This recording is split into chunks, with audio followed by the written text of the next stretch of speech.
जीते जी संबंध इतने अच्छे और मरने के बाद अभियुक्त बना दिया, मरने के बाद अक्यूज के कॉलम में डाल दिया। मैं केवल एक बात पूछना चाहती हूँ, ये कांग्रेस कौन सी पवित्र गंगा है जिसमें जब तक डुबकी लगाते रहो तब तक साफ सुथरे और दूध के धुले और बाहर निकले नहीं के भ्रष्टाचार के पुतले।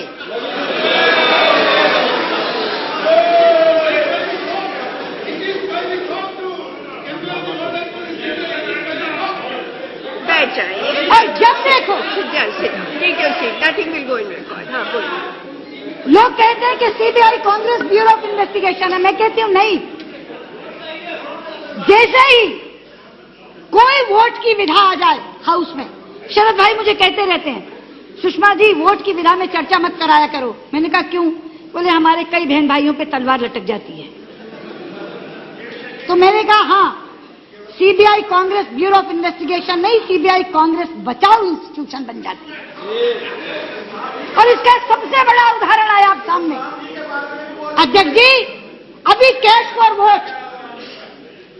वोट का केस बना, अमर सिंह चार्जशीटेड, सुधींद्र कुलकर्णी चार्जशीटेड, हमारे 2 एक्स-एमपी चार्जशीटेड, लेकिन जो डायरेक्ट बेनिफिशियरी थे जिनकी सरकार बची थी वो सारे बरी। ये है सीबीआई, ये है सीबीआई। अगर अमर सिंह कर रहे थे तो किसके लिए कर रहे थे? जिन्होंने विसल ब्लोअर का काम किया, हम लोकपाल में विसल ब्लोअर की बात कर रहे हैं, जिन्होंने विसल ब्लोअर का काम किया वो दोषी, वो अपराधी, और जिनकी सरकार बची, जो लाभार्थी हुए, जो बेनिफिशियरी बने, वो बरी। ये है सीबीआई का कॉन्डक्ट। इसलिए हम चाहते हैं कि वो कांग्रेस बचाओ इंस्टीट्यूशन के बजाय एक स्वायत्त संस्था बने। और अगर जन लोकपाल चाहता है कि एंटी करप्शन विंग लोकपाल के नीचे कर दिया जाए तो हम सहमत हैं। अध्यक्ष जी, फिर आती है अधिकार क्षेत्र में एमपीज की बात, सांसदों की। अभी नेता सदन ने बात करते हुए कहा कि हम जो बात करें कॉन्स्टिट्यूशन के अंदर करें। हम जब यहां आते हैं तो संविधान की शपथ लेकर आते हैं। हम कोई भी सुझाव संविधान के बाहर नहीं करेंगे।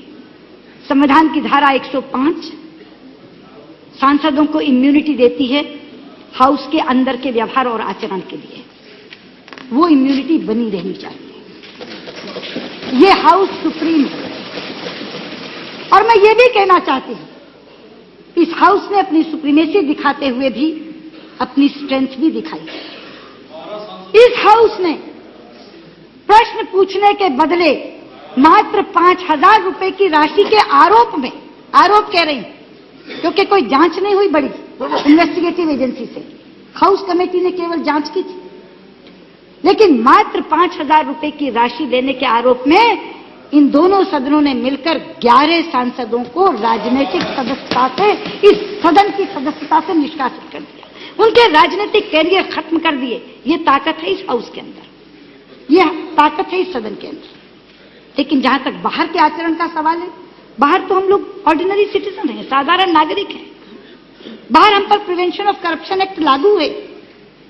नरसिम्हा राव जी की जजमेंट के बाद हमारा बाहर का आचरण पब्लिक सर्वेंट बन गया, तो इसलिए बाहर का आचरण लोकपाल के घेरे में आए उसमें हमें कोई आपत्ति नहीं है, लेकिन अंदर का आचरण हाउस इसमें सुप्रीम होना चाहिए। इसके बाद अध्यक्ष जी मैं आती हूं इसकी कॉम्पोजिशन पर, क्योंकि प्रभावी लोकपाल के लिए ये सबसे ज्यादा बड़ी जरूरत है कि वो चुना कैसे जाए। कोई भी कॉम्पोजिशन सिलेक्शन कमेटी की अगर ऐसी होगी जिसमें सरकारी पक्ष का बाहुल्य होगा तो उसमें से सरकारी लोकपाल निकलेगा, क्योंकि इसका मेरे से ज्यादा प्रत्यक्ष अनुभव किसी को नहीं है कि जिस कमेटी में सरकारी लोग बहुलता में होते हैं वहां क्या होता है। सीरीज एक एक करके कुछ विषय आपके लिए भी छोड़ रही हूं ना। अभी मैं अधिकार क्षेत्र में अध्यक्ष जी, सीबीसी की कमेटी में सरकारी पक्ष का बाहुल्य एक का होता है केवल। गृह मंत्री और प्रधानमंत्री होते हैं, नेता प्रतिपक्ष होती हैं, 2 to 1। लेकिन वहां विमत को किस तरह से दरकिनार करके अपना निर्णय थोपा जाता है, इसकी मैं प्रत्यक्ष अनुभवी हूं। मैं अपनी बात कहती रह गई, लेकिन मेरी बात सुनी नहीं गई। ये तो ईश्वर ने मुझे साहस दिया है अध्यक्ष जी कि मैं अकेली इन दोनों से भिड़ गई और वहां अपनी असहमति लिखित में दर्ज कराकर उठी। उसी के आधार पर सुप्रीम कोर्ट में वो मामला तार्किक परिणति तक पहुंचा। लेकिन उसने मुझे यह अनुभव दे दिया कि जिस कमेटी में सरकारी पक्ष बहुलता में होता है वहां कैसा चयन होता है। इसलिए मेरा ये कहना है कि कमेटी जो भी बने उसमें सरकारी पक्ष के लोग कम और गैर सरकारी ज्यादा होने चाहिए, तभी एक स्वतंत्र और एक निष्पक्ष लोकपाल हम निकल पाए। लेकिन इसकी एक दूसरी अति हमने कल देखी गुजरात के लोकायुक्त के नियुक्ति में कि सरकार को पूरी तरह बाईपास कर दिया। लोग कहते हैं गुजरात में लोकायुक्त क्यों नहीं बना?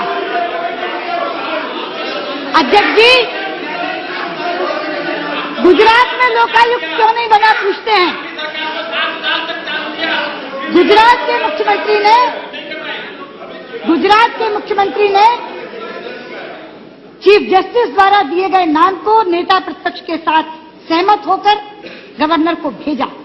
6 साल फाइल गवर्नर ने नहीं निकाली, तात्कालिक गवर्नर ने। उसके बाद और उसी व्यक्ति को बाद में महाराष्ट्र के NHRC में लगा दिया गया, लेकिन गुजरात का लोकायुक्त नहीं बनाया।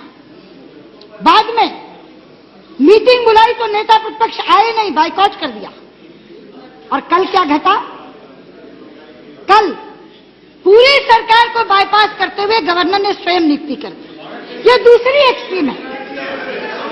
इसलिए मैं कहना चाहती हूं कि कॉम्पोजिशन के समय ये संतुलन बनना बहुत जरूरी है कि ना तो सरकार का बाहुल्य हो और ना सरकार की पूरी तरह अनदेखी हो। तब एक संतुलित चयन समिति हम निकाल पाएंगे और एक संतुलित चयन प्रक्रिया हम इसमें रख पाएंगे। इसके बाद अध्यक्ष जी,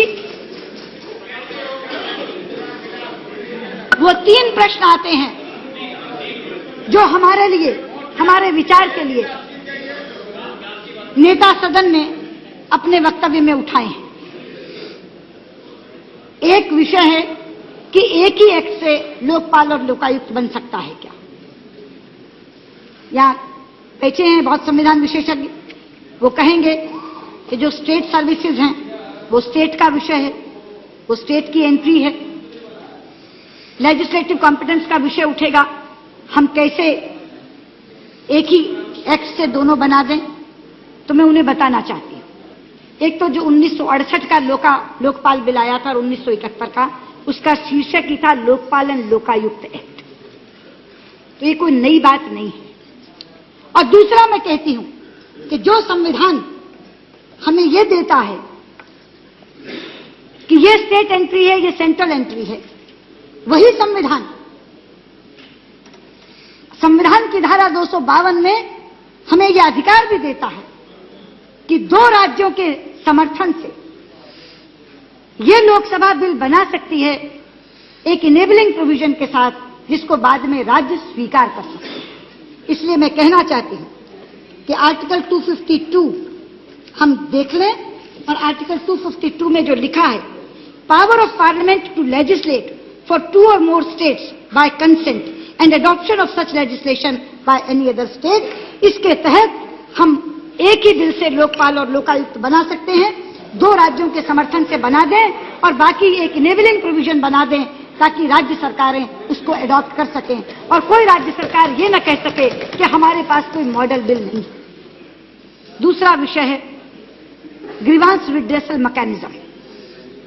आज यहां कहकर ये बात कहते हुए मुझे खुशी होती है, भारतीय जनता पार्टी की 2 राज्य सरकारों ने और एक एनडीए की राज्य सरकार ने इस ग्रीवांस रिड्रेसल मैकेनिज्म को पहले ही स्थापित कर दिया। मध्य प्रदेश ने एक बिल बनाया, लोक सेवा प्रदाय गारंटी विधेयक।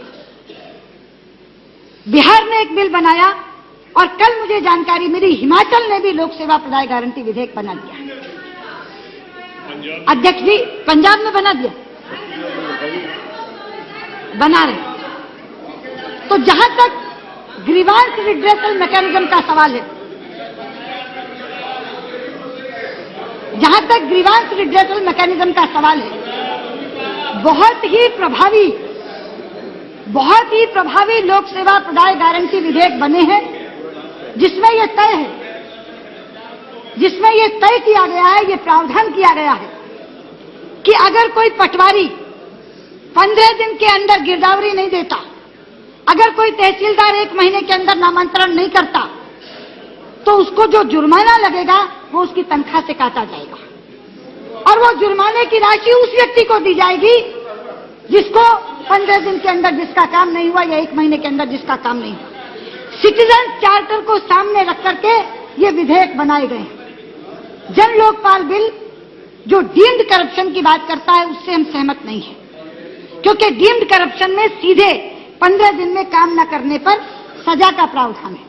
हम ये कहते हैं इनएफिशिएंसी और डीम्ड करप्शन एक चीज नहीं मानी जानी चाहिए, लेकिन मुझे लगता है कि अन्ना हजारे के प्रतिनिधि भी इस बात को मानने के लिए तैयार हैं कि जो हमारे लोक सेवा प्रदाय गारंटी विधेयक हैं वो सिटीजन चार्टर का एक बहुत अच्छा स्वरूप लेकर के आए हैं। सारी राज्य सरकारें और केंद्र सरकार वैसे सिटीजन चार्टर के साथ पब्लिक सर्विस गारंटी एक्ट बना सकती है, ताकि आम आदमी को ये पता चले कि उसका काम इतने दिन में होगा ही होगा, और नहीं होगा तो उस अधिकारी पर जुर्माना लगेगा और जुर्माने की राशि उसे मिलेगी जिसका नुकसान हुआ। इसके बाद तीसरा विषय है लोअर ब्यूरोक्रेसी का। जहां तक लोअर ब्यूरोक्रेसी का सवाल है, अध्यक्ष जी, मैं यहां कहना चाहती हूं कि कुछ चीजें मनोवैज्ञानिक असर भी डालती हैं।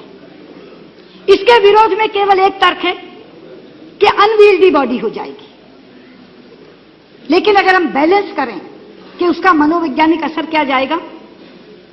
आज आम आदमी बड़े आदमी के भ्रष्टाचार से उतना परेशान नहीं है, क्रोधित है, उतना परेशान नहीं है, क्योंकि उसका उससे वास्ता ही नहीं पड़ता। वो जब अखबार में पढ़ता है तो उसे गुस्सा आता है, उसे लगता है कि ये क्यों लूट रहा है, ये मेरे गाढ़े कमाई के पैसे से जो टैक्स मैंने भरा है ये उसे लूट रहा है। क्रोधित होता है लेकिन परेशान नहीं होता। तंग होता है छोटे अफसर से, राशन कार्ड बनवाने जाता है, राशन कार्ड नहीं बना, लाइसेंस बनवाने जाता है, लाइसेंस नहीं बना। और कहीं ना कहीं जन लोकपाल बिल ने यह आकांक्षा जता दी है कि ये जो हम हथियार ला रहे हैं ये तुम्हें उससे बचाएगा, छोटे भ्रष्टाचार से बचाएगा। और ये जो उमड़ घुमड़ कर लोग आ रहे हैं ये उन बड़े भ्रष्टाचारों के खिलाफ नहीं आ रहे, ये उम्मीद लेकर आ रहे हैं, ये आशा लेकर आ रहे हैं, आस मन में लेकर आ रहे हैं कि यह जन लोकपाल बिल मेरे मर्ज का इलाज होगा, क्योंकि उसके अंदर छोटी ब्यूरोक्रेसी आएगी। इसलिए मैं कहना चाहती हूं मैकेनिज्म्स बनाए जा सकते हैं, अपीलेट अथॉरिटी बनाई जा सकती है, लोकपाल के नीचे और नीचे 11 लोकपाल बनाए जा सकते हैं। लेकिन अगर हमने छोटे अधिकारी को लोकपाल के दायरे में नहीं रखा तो वो आदमी कहीं ठगा हुआ महसूस करेगा, वो आदमी ये महसूस करेगा कि मेरे भ्रष्टाचार का इलाज नहीं हुआ, इन लोगों ने केवल बड़े भ्रष्टाचार का इलाज किया है। इसलिए ये जो लोअर ब्यूरोक्रेसी वाली बात है इस पर भी हमारी पार्टी सहमत है। तो ये तीनों विषय जो विचारार्थ नेता सदन ने अपने वक्तव्य में रखे हैं, इन तीनों विषयों पर मैं अपनी पार्टी की सहमति इस सदन में दर्ज करा। अध्यक्ष जी, मैं फिर अपनी उसी बात पर आती हूं कि आज का दिन एक इतिहास का दिन है। हमारी पीढ़ी ने बहुत भ्रष्टाचार भोगा है, हमारी पीढ़ी उसका शिकार बनी है, लेकिन हमारी भावी संततियां इस त्रास को न भोगें, हमारी भावी पीढ़ियां इस भ्रष्टाचार के गर्त का शिकार न बने, इसके लिए आज इतिहास ने हमें मौका दिया। इस मौके को हम चूके नहीं, इसे तरह तरह के तकनीकियों में हम न डालें। पूरा देश आज उद्वेलित है, पूरा देश आज हमारी तरफ देख रहा है। इस बिल का वो हश्र ना हो जो पुराने 8 बिलों का हुआ है। 43 बरस तक ये बिल घूमता रहा है, लेकिन इस बार आज हम बिल पास करने खड़े नहीं हुए, लेकिन आज हम सरकार को एक सुझाव और संकेत देने के लिए खड़े हुए हैं। इस सदन से देश को एक संदेश देने के लिए खड़े हुए हैं। आज इस सदन से सरकार को ये संदेश जाए कि एक प्रभावी, सशक्त, स्वतंत्र निष्पक्ष लोकपाल इस देश में आए जो आम आदमी को उसके भ्रष्टाचार से मुक्ति दिलाए। बहुत बहुत धन्यवाद।